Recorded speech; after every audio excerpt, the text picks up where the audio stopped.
iBrandTV news studios in Lagos. Coming up, Inspector General of Police Usman Baba declares war on Biafran agitators and gunmen attacking police infrastructure.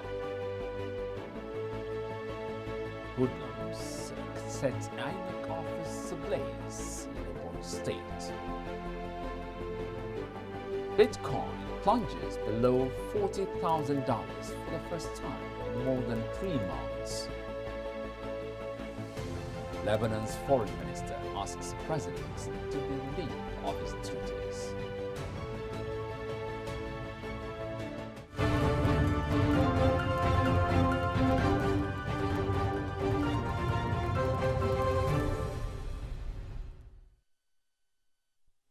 Thanks very much for joining us on News Now. Here are stories making headlines this hour.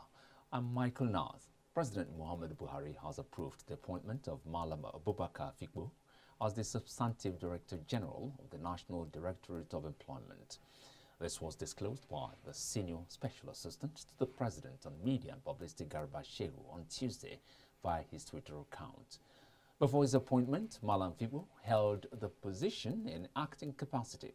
Shehu's tweets also stated that the President had also approved the appointment of Comrade Issa Aremu as the Director of the National Institute for Labour Studies. Aremu has been a notable trade unionist who has risen through the ranks in the trade union hierarchy in Nigeria. The appointment was effective from Tuesday and will be for a period of 4 years. Now, House of Representatives is considering an expansion of the scope of operations of the fire service to include accidents and emergency situations in the transport sector and at construction sites in the real estate sector.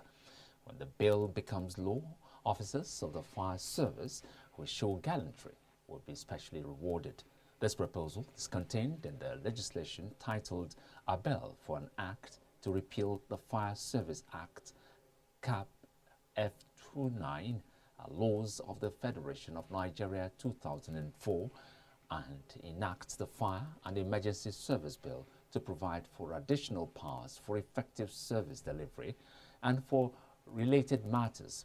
The bill passed second reading at the plenary on Tuesday. Sponsor of the bill, Adejuru Adogun, while leading the debate for the second reading, said the proposal is to provide for additional powers and expansion of responsibilities of the fire service.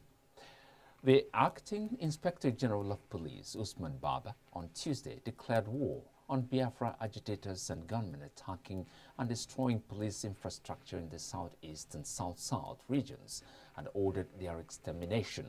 Baba, who spoke on the sideline while addressing the police mobile force and special tactical squad of the force in Enugu shortly after he launched Operation Restore Peace, directed policemen in the region to adhere to the rules of engagement while dealing with Biafra secessionist groups, adding that his job was to protect them. The IGP added that the operation was for the stabilization of the security order in the geographical zone. Meanwhile, the state governor, Ifeanyi Ugwuanyi, had earlier in his address pledged the support of the southeast governors to restore peace in the zone. Now, the Imo State House of Assembly has enacted a law to check the increasing breakdown of law and order. The Assembly had, in an emergency sitting on Friday, deliberated on the bill presented by the Deputy Majority Leader and member representing Ehime Mbano State Constituency, Emeka Nduka. Presenting the bill, Nduka stressed the need to beef up the security network in the state. He added that the passage of the bill into law will go a long way in bringing the security situation in the state to the barest minimum. He also urged members to give their support to the passage of the bill in the interests of peace in the place. In accordance with the provisions of the 1999 Constitution as amended, it became necessary that the government must assent to all bills enacted by the House of Assembly, pursuant to that responsibility and obligation. We are here to assent to these two bills These are two executive bills that were sent to the House, and they have judiciously passed them into law. A bill for a law to establish the Imo Security Organization to assist in maintaining law and order in the state and other related matters therein. The second bill is a bill for a law to establish the Imo Geographic Information Service for the purpose of regulating land administration in Imo State. And today we came to present a bill or two bills for accent of the governor. One was dealing on security, the Imo Security Network Organization, and the second is on our Geographic Information Services. These two bills, the first one, the security bill, you all know, you are witnesses to the situation, this security situation of these states. In the past 2 months, it became very necessary to enact this law in order to provide a good environment for Imo people, for the security of Imo people and our property.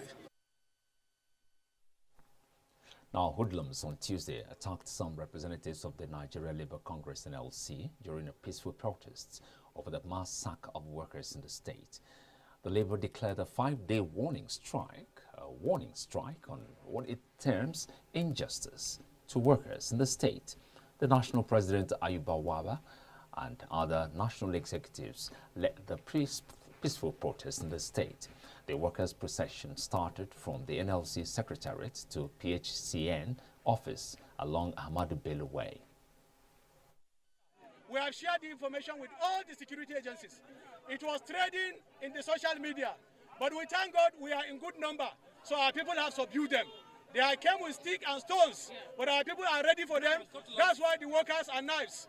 And that is what he did, even 2017, when this same thing happened. But in the clip we have shared, we know the gun readers, and certainly it will require us also to take a national action, because this is not what democracy stands for. This is not what all of us bargained for. Yes. And therefore, every worker has a right. He has felt willfully in protecting the life of citizens. Yes. We are going to meet at the level of NAC and National Executive Council to declare the next line of action. They were escorted. Yes, we saw the governor leading them. Yes, and we saw before the attack. Yes, whereas he passed here, nobody said a word to him. Yes, but he led them to come and attack us. Yes, all must see. Yes, all must hear it. Yes. Public to know that everybody is not law-abiding citizen. He's not respecting the constitutional right of Nigerian workers. He's an enemy of Nigerian workers. Let me tell you, as far as I'm concerned, the whole public knows that we judiciary staff, we are on strike. Rivers State Governor Nyesom Wike has urged the leadership of the Nigerian Maritime Administration and Safety Agency, NIMASA, to return its cabotage services department back to Port Harcourt. The governor gave the charge when he hosted the Director General of the agency, Dr. Bashir Yusuf Jamo, on courtesy visit at Government House, Port Harcourt. Governor Wike noted the operations of the Cabotage Services Department of NIMASA used to be in Port Harcourt, the Rivers State capital, but was taken to Lagos without justification. People moved it to Lagos. What is there any offense Rivers State committed to Nigeria? Is it, no, I mean, maybe people may know. I don't know. I've not seen any offense anybody can say we committed. Why did they move the capital department that was there down to Lagos? Be that may, let me thank you as one of those who have looked to the future, that Nigeria cannot continue to depend solely on one product, and that is oil. There comes a time that the wells will be dried, and when the wells are dried, what is the alternative? What will happen? Is it at that time we begin to seek for an alternative? So you're on the right track. We have 8 neutral states, of which Rivers State is the second state in the whole country. We have to create awareness of these resources and the potential benefit of these ocean resources as well as encourage investment in this area. In so doing, we would like the states within this neutral state to be part and parcel of drawing our own roadmap and policies that will allow us to harness these resources. The agency commends the issue of blue economy to ensure that we have something that we fall back on. The People's Democratic Party, PDP, caucus in the National Assembly from Ebonyi State have urged the governor of the state, Dave Umahi, and said it's responsible for crisis ravaging the state, using armed thugs and cultists to intimidate those whom refuse to decamp from with him, and that federal lawmakers further alerted the Inspector General of Police of threats against National Assembly members from the state. It is important to state here that Governor Nweze Umahi's resort to arming thugs and cultists across Ebonyi State is his response to the refusal of major political stakeholders in the state who rejected and refused to decamp with him from the PDP to the APC.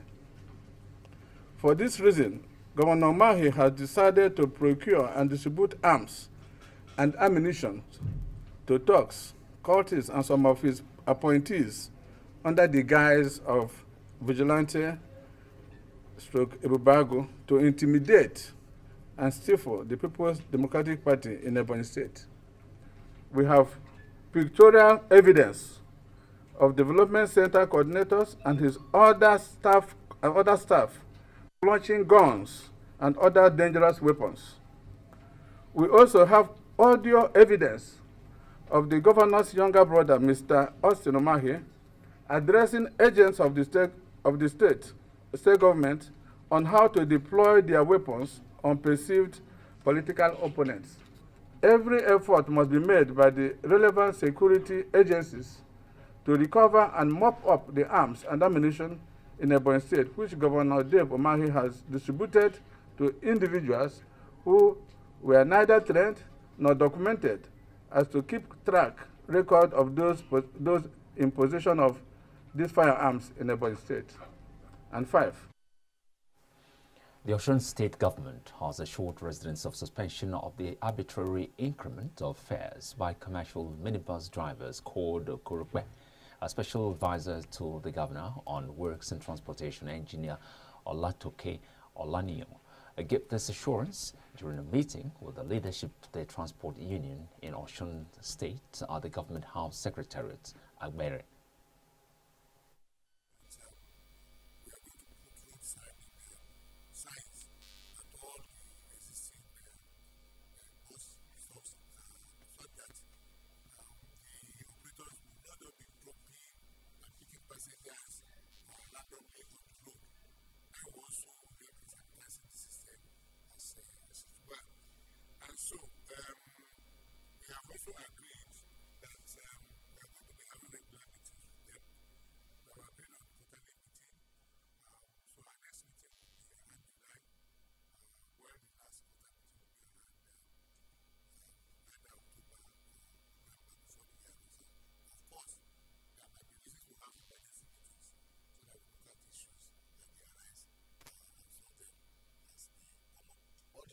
Solutions is okay with all the transport stakeholders, but it depends on the state government to implement the solution at shortest time. We are going to follow it because we work together at the meeting and we agree to the solutions, but we employ the state government to make sure that they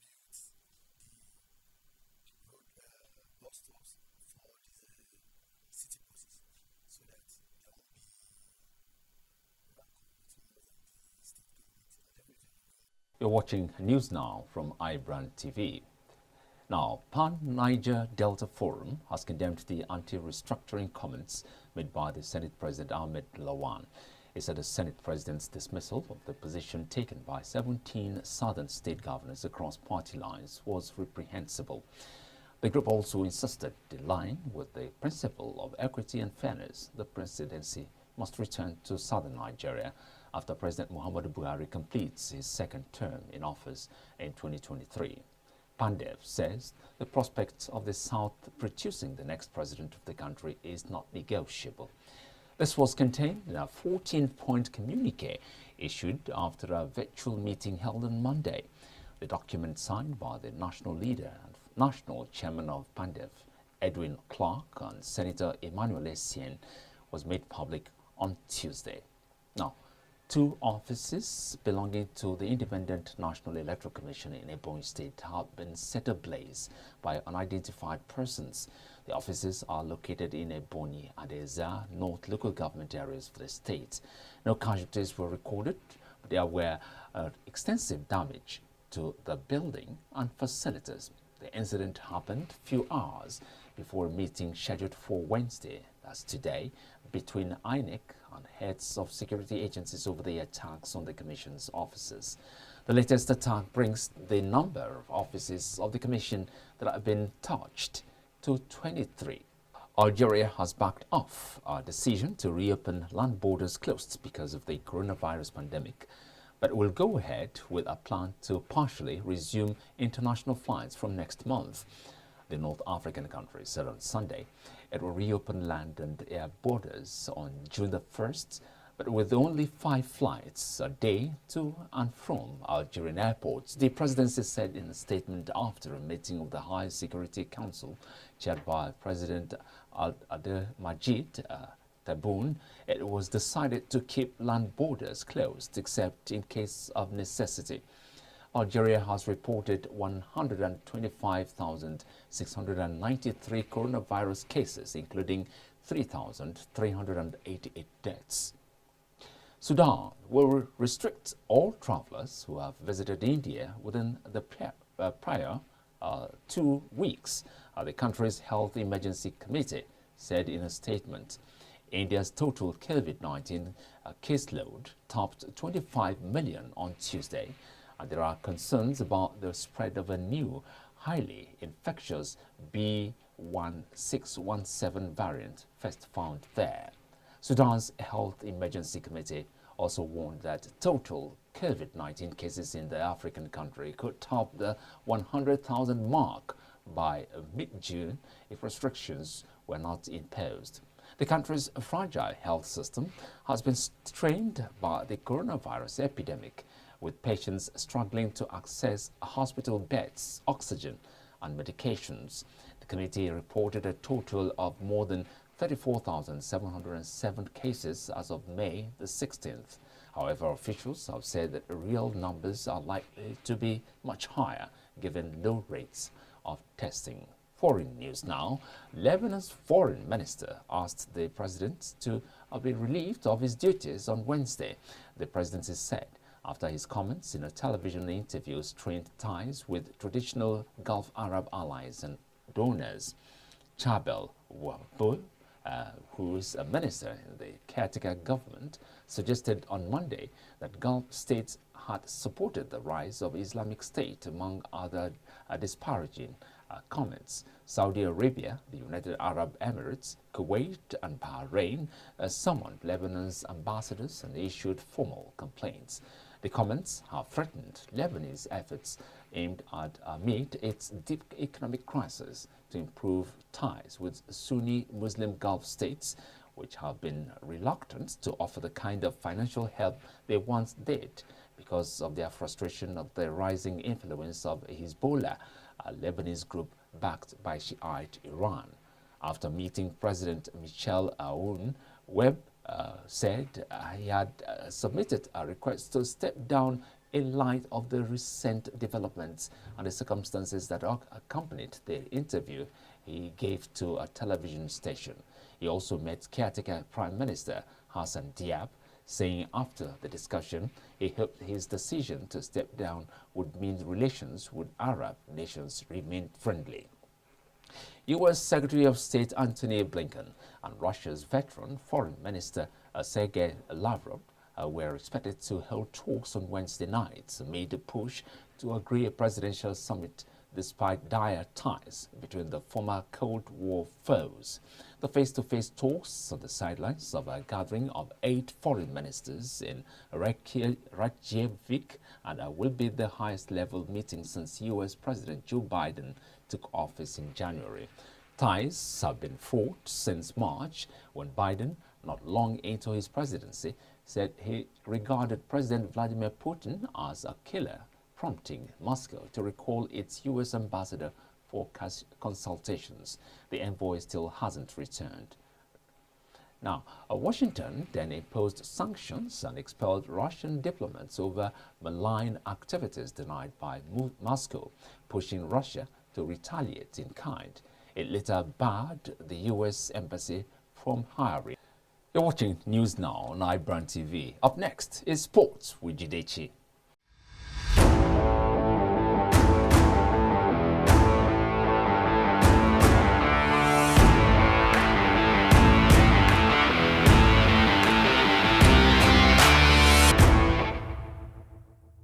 Welcome to the Sports Update. I am Jidechi Chidi Asia. Chelsea legend Frank Lampard is the latest player to be inducted into the Premier League Hall of Fame. The 3-time league winner Lampard, 42 years of age, who also played for West Ham and Manchester City, scored a total of 170 goals in 609 games, a record for a midfielder in the English Premier League, and registered 102 assists. Lampard is also Chelsea's all-time leading goal scorer. The former Chelsea boss joins Alan Shearer, Thierry Henry, Eric Cantona and Roy Keane as an inductee.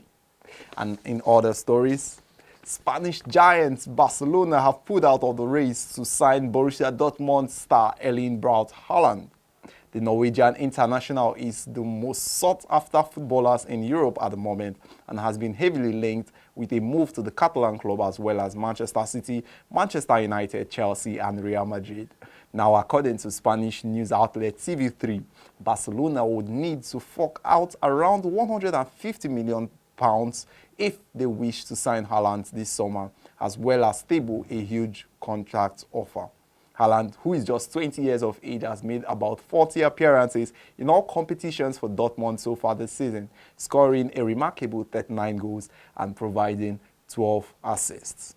And that's all for now on the Sports Update. Back to you, Michael.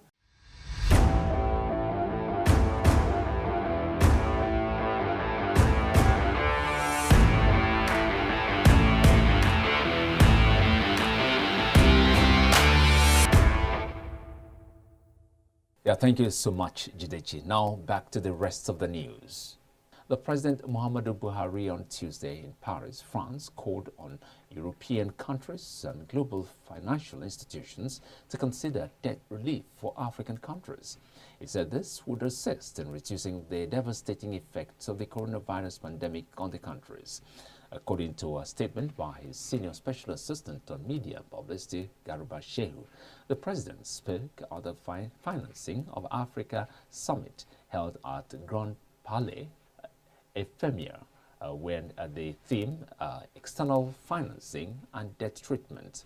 Shehu quoted Buhari as saying that the fall in commodity prices as COVID-19 took a toll on the global economy, further slowed growth and some countries and strained health facilities. Buhari said the European Union should encourage fair and equitable distribution of the COVID-19 vaccines in less developed countries and promote the establishment of manufacturing facilities. The governor, Central Bank of Nigeria, Godwin Emefiele, said on Tuesday that over 300 billion naira had been disbursed to companies operating in southern part of Nigeria as part of its interventions in the agricultural sector. Emefiele said this while faulting claims in certain quarters, suggesting that the bank's targeted interventions in the sector were tilted in favor of a certain section of the country.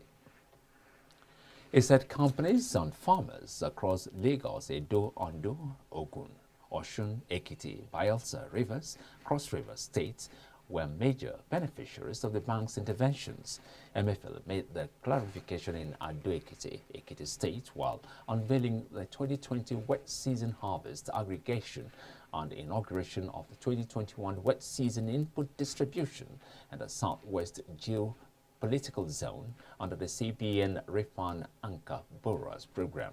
MFLA urged stakeholders in the various crop value chains to continually make consistent and positive strides towards attaining food security. Bitcoin plunged below $40,000 for the first time in more than 3 months Wednesday after China said cryptocurrencies would not be allowed in transactions and warned investors against speculative trade in them.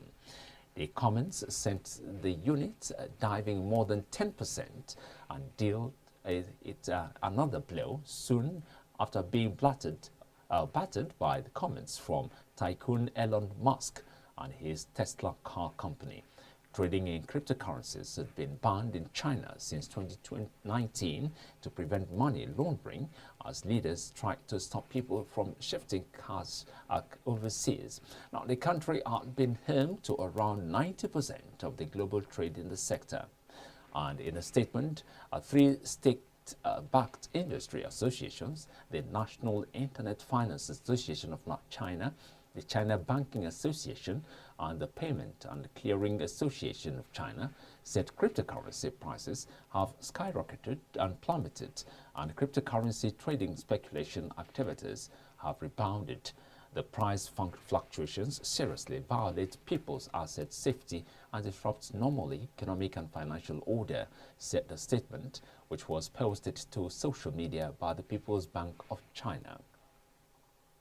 Now, the Nigeria Immigration Service says Nigeria will not accept new applications for international passports until old applications are attended to.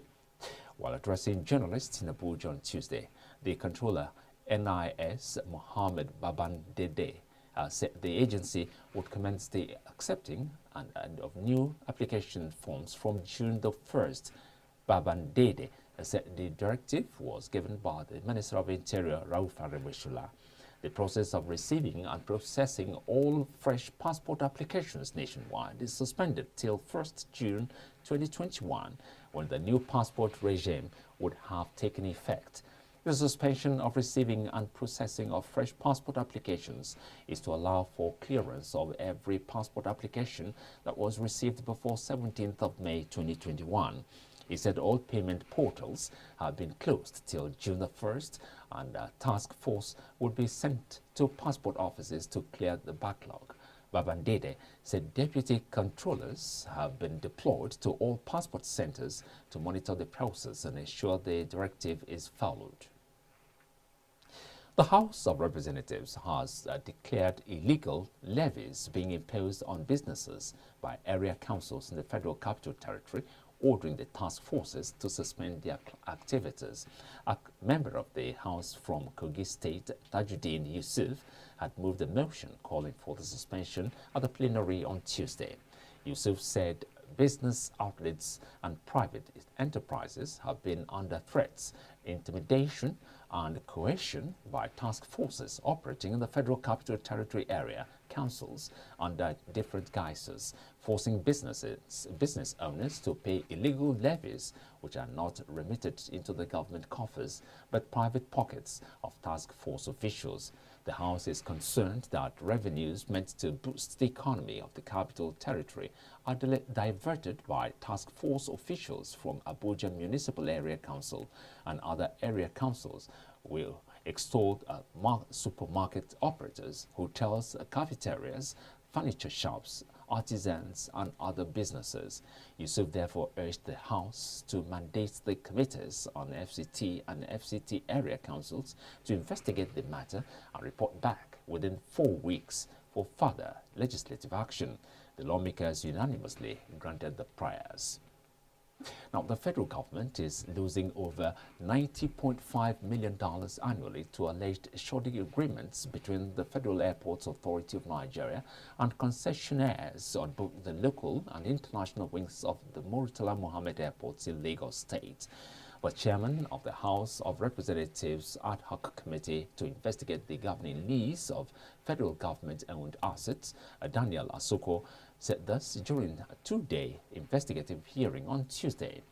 Asoko noted that a similar situation is being experienced in the maritime sector, where the Nigerian Ports Authority made a concession of 26 ports to private companies. Speaker of the House, Femi Bajabiamila, who was represented by the Majority Leader Hassan Adodogiwa, said the reality of the Nigerian economy demanded that innovations must be embraced in the design, funding and implementation of critical public infrastructure.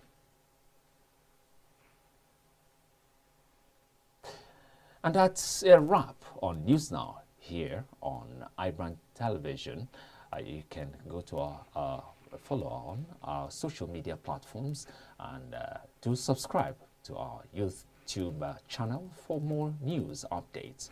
I'm Michael Nath. Thanks very much for watching.